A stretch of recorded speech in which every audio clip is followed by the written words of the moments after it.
everyone, it's Ferdinand the Cardboard Stacker, and welcome back to another set of the week. And this time we're going to look at a silver promo set called Sealed Vaults, which just contains deck boxes. So let's take a closer look.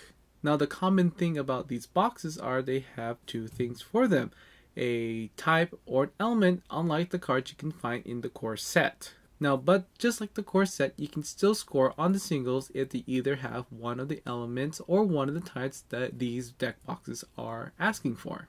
Now, since these are deck boxes, I am not going to give a score on either versatility or synergy because they are deck boxes. But I will talk about stuff in the core set you may not know about if you don't own the game or you haven't just basically looked through the deck itself. So there is a very kind of like biased distribution between the deck and how the elements, the elements are all kind of like evenly distributed, but the types are not. So I will go through these as we go through these deck boxes. And to start you off, there are 12 different cards for each of the elements. So dark will have 12 different cards, so does air and water, but types are completely kind of like distributed differently than the elements are. And as for scoring on these cards, you're looking for getting a maximum of 48, and there is no limit to them. So if you have Sure Winner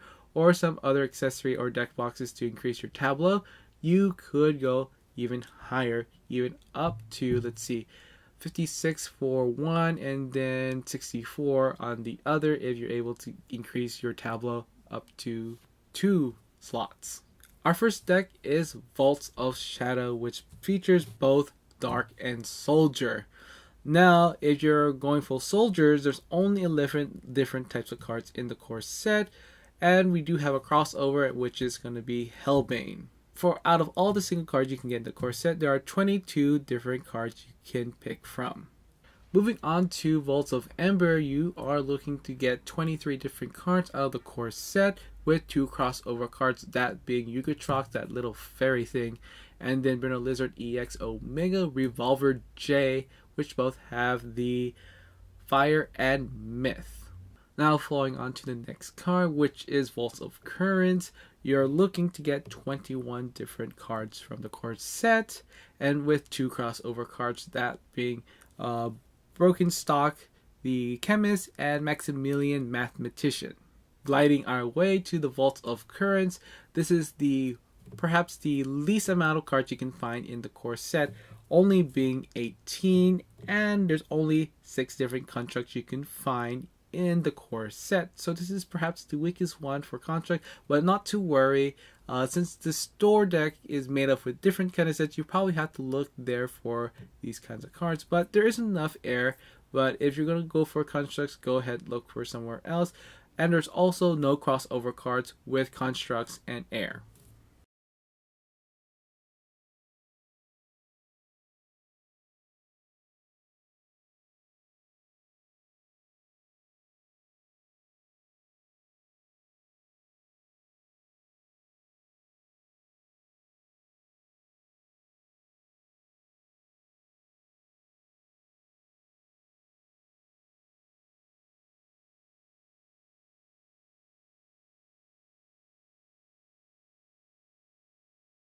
And finally, we have Vault of Ages, which is both Earth and Animal. As for our animal types go, there are 19 different cards that have animal cards in the core set. 6 of them, of course, are the eggs. So if you're going to use them that way, you get 19 cards. But since I don't think you're going to use with the egg cards anyway, so there will be only 13 cards with that. There are 3 different crossover cards, including the Brown Egg, Birth of Stone, which is of course one of the eggs, Devouring Worm, and Digclaw the Mole. As far as the number of cards in the core set goes, there are 28 different cards, but excluding those egg cards, there are actually just 22. Now I think these deck boxes can go ahead and fit in mostly in any tournament style, but if you're going for flip effects or even actions, you may want to hold off of this and look for a different deck to do from, since there are going to just be scoring on face up cards at the end of the tournament. Now these are more like the upgraded form of the cards you can find on your standard core set, like any of these mono decks. But I think these kind of feature a better, more flexibility on how you can build up your deck. Of course, looking at the meta game and other sorts of things can really help you out as well, not just putting in these card decks. And with any other deck boxes that score on face-up cards, you will need to bring some sleeves just in case people are going to flip down those cards and prevent you getting the max scoring RP on those. So that's all I have to say about sealed vaults. So if you have anything you want to share, what any of your opinions or even things you can come up with putting up with these deck boxes, I would love to hear them in the comments below.